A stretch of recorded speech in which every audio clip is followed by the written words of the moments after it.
Years ago, I can remember trying to put together an updated freelancer resume. I had just been laid off from my full-time job, so I decided to freelance as a designer to help make ends meet. As I put together an updated resume to submit to future companies and clients, I realized just how tricky it was to add my most recent freelance experience. That's why in this video, we'll talk about how to best highlight your freelance experience on your resume. Whether you plan to submit your resume for future full-time opportunities or simply want to submit for future freelance gigs, you're in the right place. We'll be using the colorful resume and cover letter template from Envato Elements. This resume template has a clean, simple, but colorful design that includes all of the key informational areas that you'll need. Let's dive right into how to customize your resume template as a freelancer. First, let's go ahead and download the colorful resume and cover letter template from Envato Elements. For this tutorial, I'll be working in Photoshop, but you can also edit it in Word as well. Once you have the template opened, we'll start by plugging in our personal basic information. First and foremost, you can input your name at the top. Then, decide on a job title. This is a common problem among freelancers because you have to decide your job title. It's not assigned to you by an employer. The solution is to use a title that accurately describes the work you do. Insert your most relevant job title into the resume template.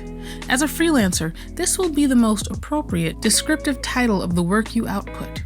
For this example resume, we'll go ahead with the title Graphic Designer.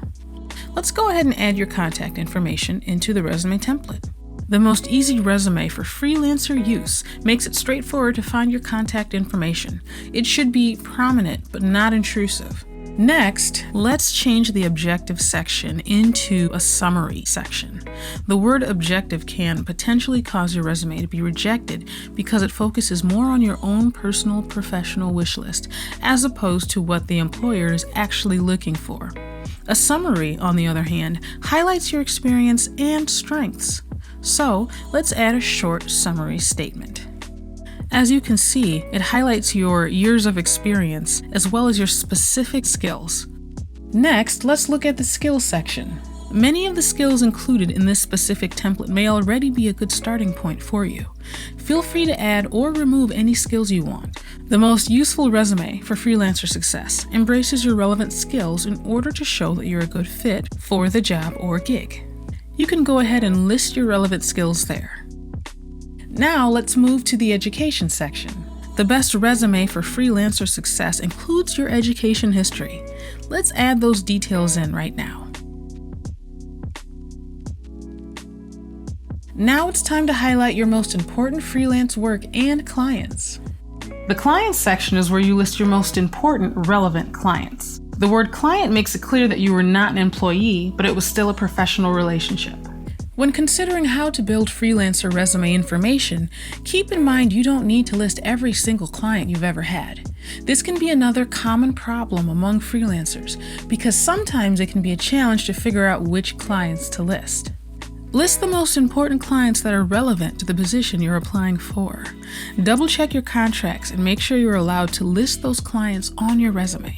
Some clients specify that they don't want you announcing to the world what you do for them, such as for a ghostwriting contract, for example. Once you've decided which company logos to include, you can add those to the client section. Also, instead of listing their logos, you can just type out the business name if that's easier for you. Now it's time to fill out the experience section. You're essentially showing your related experience. Including the words consultant or independent contractor can help make the relationship clear. Another unique freelancer problem is gaps in employment and slow periods in your freelancing career. As any freelancer knows, 1 month may be hectic, while the next it seems like no new clients are coming in. For those slow times, you can use the name of your business as a catch-all umbrella, including the time frame, and then list relevant freelancing gigs beneath it. You can even include volunteer positions if it relates to the position you're applying for. If you have a notable gap where you had no gigs and did no volunteering, simply be honest about why. For example, if you went through a significant illness that took you away from work for 1 year, just say that. Now you can add in the final details, as well as any additional customizations to the resume template. For interests, add in any interests important to you that are relevant to the position you're applying for. The same goes for the activities section as well. Feel free to add in any activities that relate to the position you're going for. For the photos section, keep in mind that having your photo is optional and can be removed.